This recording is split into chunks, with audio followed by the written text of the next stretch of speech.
Favourite ranking আমার খুব favourite আলোচনা। আপনাদের সঙ্গে তর্ক বিতর্ক হয়, মিলিয়ে দেখার ব্যাপার থাকে। যে কোনো টুর্নামেন্টে আমরা সেটা করি। বিশ্বকাপ ফুটবল নিয়ে এটার ব্যতিক্রম না। এবারে বিশ্বকাপের শিরোপা জিতবে কোন দল, সবচেয়ে প্রথম যে ফেভারিট র্যাঙ্কিংটা করেছিলাম ওয়ার্ল্ড কাপ শুরু হওয়ার আগে, সেটা কথা একটু মনে করে দেখুন তো, বা আমাদের প্ল্যাটফর্মে আছে, আবার গিয়েও দেখতে পারেন। সেইখানে 1 নম্বরে রেখেছিলাম ফ্রান্সকে, 2 নম্বরে স্পেনকে, 3 নম্বরে আর্জেন্টিনাকে, 4 নম্বরে পর্তুগালকে, 5 নম্বরে ইংল্যান্ডকে। এবং এই যে টপ 5 তার মধ্যে 4টা দল কিন্তু বিশ্বকাপের সেমিফাইনালে খেলছে।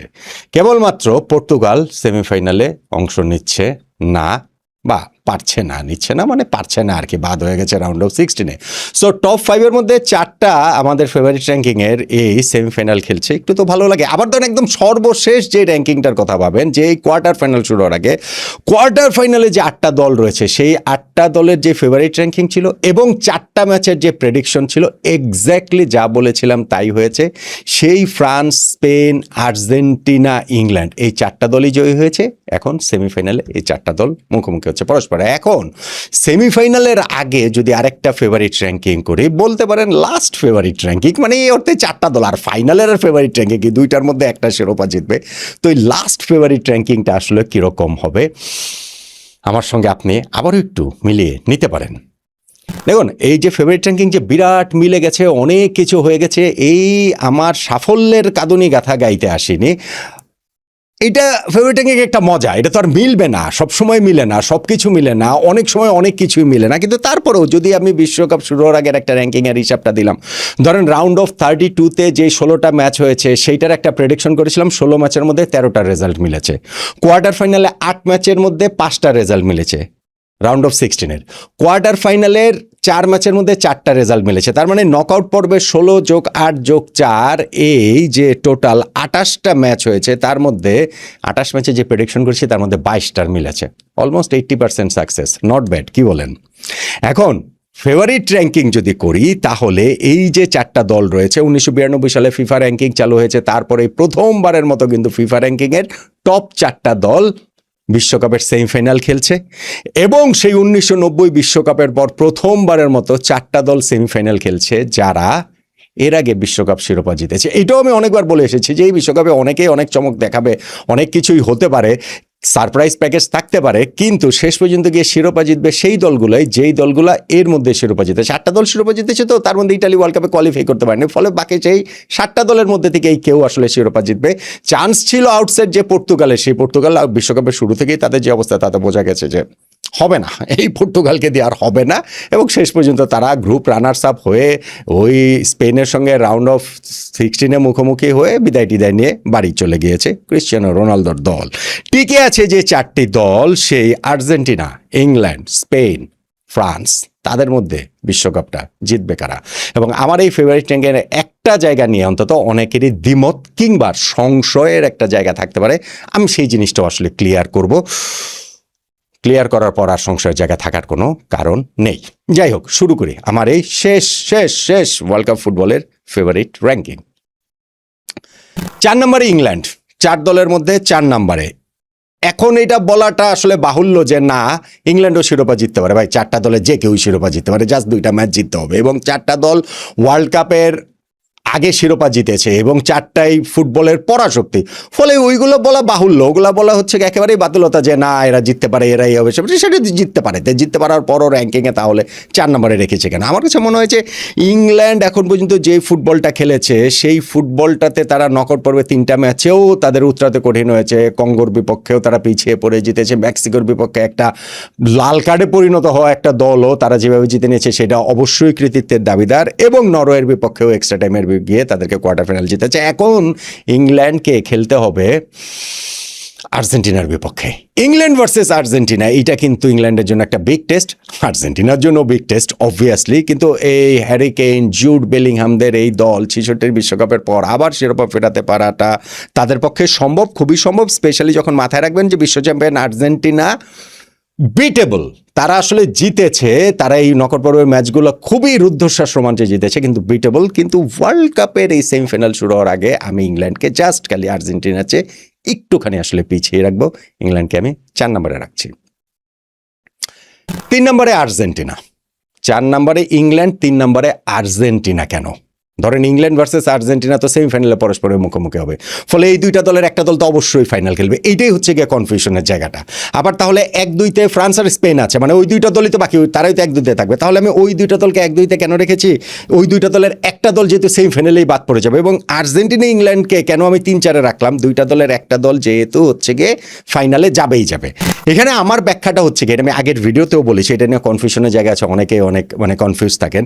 আমার ব্যাখ্যাটা হচ্ছে গিয়ে যে ফ্রান্স স্পেন ম্যাচের যেই দল জিতবে তাদের শিরোপা জয়ের সম্ভাবনাটা তুলনামূলক বেশি থাকবে।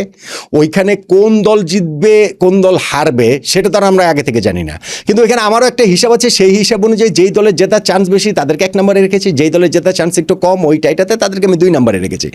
ঠিক তেমনিভাবে আর্জেন্টিনা ইংল্যান্ডের এই টাইটা থেকে আমি মনে করছি আর্জেন্টিনার জেতার চান্স বেশি সেমিফাইনাল, সে কারণে আমি তাদেরকে 3 নম্বরে রেখেছি। ইংল্যান্ডের জেতার চান্স কম, তাদেরকে আমি 4 নম্বরে রেখেছি। ফলে আর্জেন্টিনাকে আমি খুব সহজেই 2 নম্বরে বা 1 নম্বরে রাখতে পারি, বা ধরেন আমি 2 নম্বরেও তো অ্যাটলিস্ট রাখতে পারি, যেহেতু তারা ফাইনালে খেলবে আমার হিসাবেই ইংল্যান্ডকে তারা হারাবে।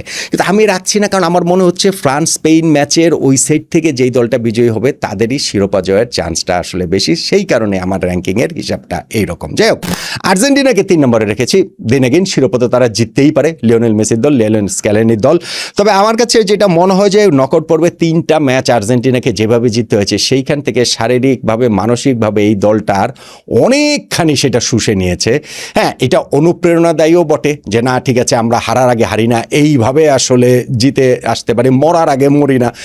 কিন্তু লিওনেল মেসিদের এই দল, তাদের বয়সটা একটু বেশি হয়ে গেছে, সেই mental tiredness, physical tiredness, fatigue সব কিছু মিলিয়ে, এবং ইংল্যান্ডের সঙ্গে খেলা, যেই ইংল্যান্ড আসলে একটা খুবই প্রপার একটা ইউরোপিয়ান দল, এলিট একটা ইউরোপিয়ান দল, যেই ইউরোপিয়ান দলগুলো এগেইনস্টে আর্জেন্টিনা খুব বেশি খেলেনি। ফলে সেই জায়গাটাতে আমার মনে হয় যে ইংল্যান্ডের সঙ্গে তারা জিতবে, সেটা আমার প্রেডিকশন।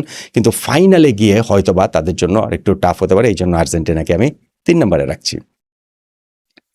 2 নম্বরে স্পেন এখন পর্যন্ত যেই ফুটবলটা খেলেছে তাতে তারা অবশ্যই শিরোপা জিততে পারে। এবং দেখেন গত 2টা রাউন্ডে তারা পর্তুগাল এবং বেলজিয়ামের মতো 2টা ইউরোপিয়ান পাওয়ার হাউসকে হারিয়েই তারা এই সেমিফাইনাল খেলছে।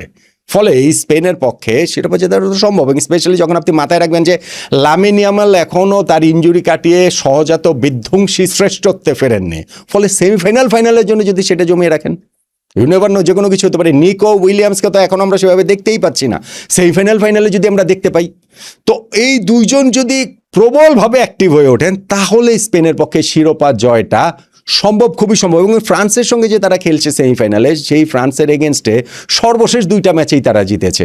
নেশনস লিগে তারা 5-4 গোলে জিতেছে, তার আগে তারা ইউরোতে 2-1 গোলে জিতেছে। ফলে এই স্পেনের ওই কনফিডেন্সটা তাদের সঙ্গে থাকবে। এই ওয়ার্ল্ড কাপের খেলার প্যাটার্নটাও তো আসলে তাদেরকে খুব পিছিয়ে রাখার উপায় নেই। কিন্তু আমার কাছে মনে হচ্ছে যে শিরোপা জয়ের হিসাবে একদম টপ ফেভারিট 1 নম্বরে আমি স্পেনকে রাখতে পারছি না, লামিন ইয়ামালদের দলকে, তাদেরকে আমি 2 নম্বরেই রাখছি।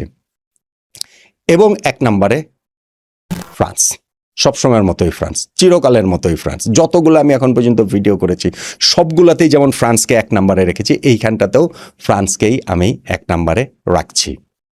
কেননা ফ্রান্স এই বিশ্বকাপে যেই ফুটবলটা খেলছে সেই ফুটবলটা এখন পর্যন্ত আমার কাছে মনে হচ্ছে সবচেয়ে কমপ্লিট, সবচেয়ে প্রপার ফুটবলটা তারা খেলছে।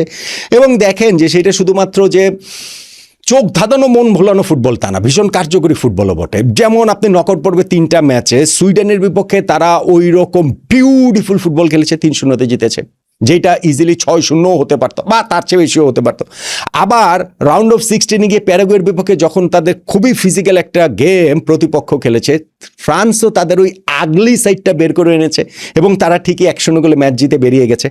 মরক্কোর সাথে ম্যাচটাও তাদের জন্য কঠিন হয়েছে, কিন্তু সেই কঠিনের মধ্যেও, মানে কঠিন হয়েছে না, কঠিন হবার কথা ছিল, কিন্তু পুরো ম্যাচটা মনে হয়েছে যে ফ্রান্সের পুরো কন্ট্রোলে রয়েছে, ম্যাচটা তারা আসলে জিতবে। ফার্স্ট হাফে গোল হয় নাই, তাতে কি যে কোনো সময় তারা জিতবে, এবং তারা আসলে ম্যাচটা জিতেছে, মোটামুটি তারা অনায়াসেই জিতেছে। তাদেরকে যে 4th গিয়ারেও যেতে হয়েছে, 3rd গিয়ারে থেকে তারা ম্যাচ জিতে গেছে। এখন এই ফ্রান্স হচ্ছে কি সেমিফাইনালে স্পেনের এগেনস্টে খেলবে, ফাইনালে খেলবে আর্জেন্টিনা কিংবা ইংল্যান্ডের এগেনস্টে। সো ফ্রান্সকে 6th গিয়ারেই থাকতে হবে, সেইটা ফ্রান্সের পক্ষে সম্ভব, খুবই সম্ভব। Kylian Mbappe, Michael Olise, Ousmane Dembele, Desire Doue, Aurelien Tchouameni, Rabiot, তাদের উপমেকানো, তাদের যে ওভারঅল যে ফ্রান্স টিমটা রয়েছে সেই টিমটার পক্ষে যদি এই গেমটা তারা খেলে তাহলে আই এম শিওর যে এটা স্পেন হোক, আর্জেন্টিনা হোক, ইংল্যান্ড হোক, যেই কেউ হোক না কেন ফ্রান্সের সামনে আর কেউ বাধা হতে পারবে না। শুধুমাত্র ফ্রান্সের একটা অফ ডে এবং প্রতিপক্ষের একটা খুব ভালো দিনেই জিনিসটা চেঞ্জ হতে পারে। আমার ফেভারিট র্যাঙ্কিংটাই সেমিফাইনালের আগেও আমি 1 নম্বরে ফ্রান্সকেই রাখছি। এখন এই যে 4টা দল রয়েছে সেই 4টা দলের আরেকটা জায়গার কথা আমি একটু মনে করিয়ে দিচ্ছি, সেটা হচ্ছে ইংল্যান্ডের ক্ষেত্রে বিশ্বকাপ শুরু হওয়ার আগে ফেভারিট র্যাঙ্কিং ক্ষেত্রে তাদেরকে আমি 5 নম্বরে রেখেছিলাম, গ্রুপ পর্ব শেষে তাদেরকে আমি 4 নম্বরে রেখেছিলাম, রাউন্ড অফ 16-এর আগে 5 নম্বরে, কোয়ার্টার ফাইনালের আগে 5 নম্বরে, এখন সেমিফাইনাল 4 নম্বরে রেখেছিলাম এবং এখন সেমিফাইনালের আগে তাদেরকে আমি আবার 4 নম্বরে রাখছি। আর্জেন্টিনা বিশ্বকাপ শুরু হওয়ার আগে তাদেরকে আমি 3 নম্বরে রেখেছিলাম ফেভারিট র্যাঙ্কিংয়ে, গ্রুপ পর্ব শেষে 2 নম্বরে, রাউন্ড অফ 16-এর আগে 3 নম্বরে, কোয়ার্টার ফাইনালের আগে 3 নম্বরে, সেমিফাইনালের আগেও তাদেরকে আমি 3 নম্বরে রাখছি। স্পেনকে বিশ্বকাপ শুরু হওয়ার আগে 2 নম্বরে, গ্রুপ পর্ব শেষে 3 নম্বরে, রাউন্ড অফ 16-এর আগে 2 নম্বরে, কোয়ার্টার ফাইনালের আগে 2 নম্বরে, এখন সেমিফাইনালের আগে 2 নম্বরে রাখছি। এবং ফ্রান্সকে থ্রু আউট দ্য টাইম বিশ্বকাপ শুরু হওয়ার আগে, গ্রুপ পর্ব শেষে, রাউন্ড অফ 16-এর আগে, কোয়ার্টার ফাইনালের আগের মতো সেমিফাইনালের আগেও তাদেরকে আমি 1 নম্বরে রাখছি। তাহলে দেখেন এই যে 4টা দল মোরলেস এই যে যার পজিশনে আমি রেখেছি, ফ্রান্স তো অ্যাবসলিউটলি একই রয়েছে। স্পেনের ক্ষেত্রেও 5টা র্যাঙ্কিংয়ের মধ্যে একটাতে তাদের 3 নম্বরে রেখেছি, বাকি সবগুলোতে 2 নম্বরে রেখেছি। আর্জেন্টিনার ক্ষেত্রে তাদেরকে আমি একটাতে 2 নম্বরে রেখেছি, বাকি 4টাতেই তাদেরকে আমি 3 নম্বরে রেখেছি। ইংল্যান্ডের ক্ষেত্রে তাদেরকে আমি 2টাতে 5 নম্বরে রেখেছি, 3টাতে 4 নম্বরে রেখেছি, এখন আবার 4 নম্বর। মোরলেস কিন্তু একই রকম রয়েছে, এইখানটাতে যে বিরাট কোনো চেঞ্জ হয়ে গেছে তা নয়। সেমিফাইনাল লাগে নট আউট মানে ফেভারিট র্যাঙ্কিংয়ে 1 নম্বরে ফ্রান্স, 2 নম্বরে স্পেন, 3 নম্বরে আর্জেন্টিনা এবং 4 নম্বরে ইংল্যান্ডকে রাখছি। এবং ওই ব্যাখ্যাটা আমি দিয়েছি যে যেহেতু ফ্রান্স, স্পেন এই 2টা দলের একটা দল সেমিফাইনালে বাদ পড়ে যাবে, স্টিল আমি মনে করি 2টা দলের মধ্যে যেই দলটাই ফাইনালে উঠুক তার শিরোপা যাওয়ার সম্ভাবনা বেশি, সেই কারণে তাদেরকে আমি 1-2 নম্বরে রেখেছি। আমার কাছে মনে হয়েছে যে ওইখানটাতে ফ্রান্সের চান্সটা একটু বেশি, সেই কারণে তারা 1 নম্বরে, স্পেনের চান্সটা একটু কম, সেই কারণে তাদের 2 নম্বরে রেখেছি। আর ইংল্যান্ড ভার্সেস আর্জেন্টিনা ওই টাইটার মধ্যে একটা দল অবশ্যই ফাইনালে খেলবে, তো তাদেরকে টপ 2-তে রাখতে পারতাম। যেহেতু আমি আর্জেন্টিনাকে এগিয়ে রাখছি, তাদেরকে আমি টপ 2-তে রাখতে পারতাম, কিন্তু আমার কাছে মনে হয়েছে যে এই টাইটা থেকে যেই দলই ফাইনালে উঠুক না কেন, ইভেন আর্জেন্টিনাও যদি উঠে তাহলেও তাদের শিরোপা জেতার চান্স ফ্রান্স কিংবা স্পেনের চেয়ে একটু কম থাকবে। সেই কারণে এই সাইডের 2টা দল আর্জেন্টিনা ও ইংল্যান্ড কে আমি 3 এবং 4 নম্বরে রেখেছি। নট আউট মানে ফাইনাল যে ফেভারিট র্যাঙ্কিং, সবগুলো ফেভারিট র্যাঙ্কিং টপ 4 যদি ধরেন মোরলেস আসলে একই আসলে ছিল। এবং নট আউট মানে আমাদের এক্সপেকটেশন অনুযায়ী, আমাদের র্যাঙ্কিং, আমাদের প্রেডিকশন অনুযায়ী আসলে টিমগুলো পারফর্ম করেছেন। সেই জায়গাটা থেকে এই ফাইনাল র্যাঙ্কিংটার সঙ্গে আপনি কতটা একমত? প্রিয় দল আর্জেন্টিনাকে 3 নম্বরে রাখাটা কি আপনি আসলে নিতে পারছেন কিনা, নাকি আপনার মনে হয় যে না এই পর্যায়ে এসে আর্জেন্টিনাকে অন্তত পক্ষে টপ 2-তে কিংবা 1 নম্বরেই আসলে রাখা উচিত? জানাতে পারেন আপনার মতামত।